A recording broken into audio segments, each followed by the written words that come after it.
नमस्कार जय Jagannath mini blog को स्वागत। आज गणेश चतुर्थी समस्त को हैप्पी गणेश चतुर्थी। गणेश पूजा आपन को समस्त को शुभेच्छा। मो पाखरे गणेश का छोटा मूर्ति थिला आ देखंतु को भल भाବରେ डेकोरेशन करके एटे पूजा करनेनी। बाबू आ बापा बसी गीत भजन गाउछन 19 भजन। बाबू भी एमती गीत गाउची। मो डेकोरेशन केमती लागला कमेंट करिया को भूलिएनी। कमेंट निश्चित करिवे। आज दीपर खाଇବା रुटी पनीर तरकारी मिठा और सुजी हलवा देखो बापा को बस खाऊंती।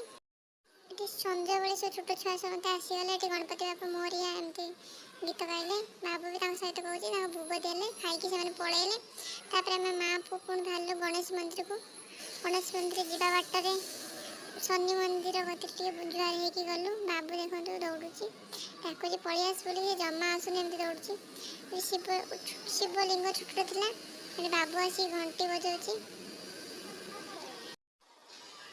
आम आसी पहुँची गलु गणेश मंदिर ठाकुर को दर्शन सारू।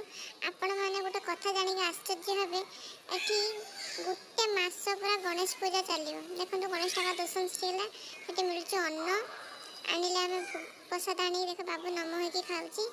खाई सारा पुणी आउ गोटे जगह पूजा होगा। पूजा करके फटो मटो उठे जुआर होगी आसले। Bye bye thank you.